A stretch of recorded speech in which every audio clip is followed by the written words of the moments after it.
សូមគោរពជំរាបសួរដល់បងប្អូនទាំងអស់គ្នាថ្ងៃនេះខ្ញុំបាទមានវីដេអូមួយចង់ចែករំលែកដើម្បីទទួលបានចំណេះដឹងសូមធ្វើការទស្សនាទាំងអស់គ្នាបាទសួស្តីដល់បងប្អូននិងមិត្តភក្តិទាំងអស់គ្នាថ្ងៃនេះខ្ញុំបាទមានវីដេអូមួយចង់ធ្វើការចែករំលែកតើទៅនឹងវីដេអូនេះដែរគឺរបៀបប្រើប្រាស់រូបមន្ត Concatenate នៅក្នុងកម្មវិធី Microsoft Excel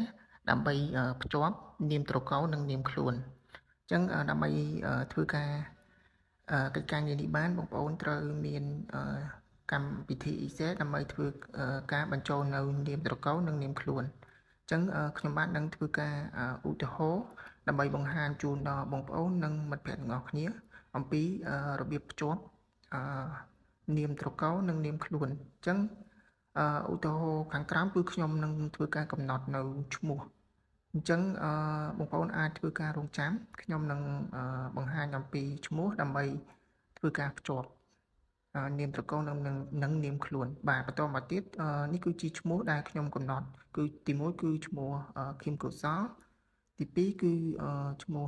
ច័ន្ទធនិតបាទអញ្ចឹងសម្រាប់ឈ្មោះទី3គឺខ្ញុំដាក់ឡុងឌីបាទទី4គឺខ្ញុំដាក់ឡៃទីនិងទី5គឺខ្ញុំដាក់ផុលឡុងហើយនឹងទី6គឺខ្ញុំដាក់ភីឡៃអញ្ចឹងដើម្បីធ្វើការភ្ជាប់រូបមន្តបានគឺខ្ញុំវាយនៅសញ្ញាស្មើខ្ញុំវាយនៅរូបមន្ត Concatenate បន្តមកទៀតត្រង់កន្លែងនេះគឺខ្ញុំធ្វើការ select នៅ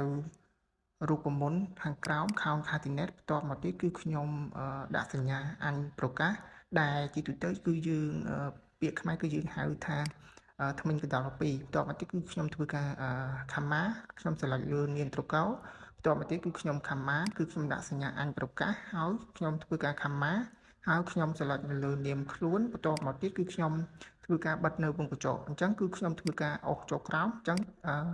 រូបមន្តវាបានទាញភ្ជាប់ឲ្យយើងជារួចរាល់ហើយអញ្ចឹងសម្រាប់វីដេអូថ្ងៃនេះគឺខ្ញុំបានមានការបង្ហាញជូនដល់បងប្អូននិងមិត្តភក្តិទាំងអស់គ្នាអំពីរបៀបប្រើប្រាស់រូបមន្ត Concatenate នៅក្នុងការភ្ជាប់នាមត្រកូលនិងនាមខ្លួនជាចុងក្រោយនៃវីដេអូខ្ញុំបាទក៏សូមអរគុណដល់បងប្អូននិងមិត្តភក្តិទាំងអស់គ្នាដែលចំណាយពេលវេលាដ៏មានតម្លៃក្នុងការទស្សនានៅវីដេអូរបស់ខ្ញុំបាទតាំងពីដើមរហូតដល់ចប់អរគុណច្រើនជម្រាបលាបាយបាយ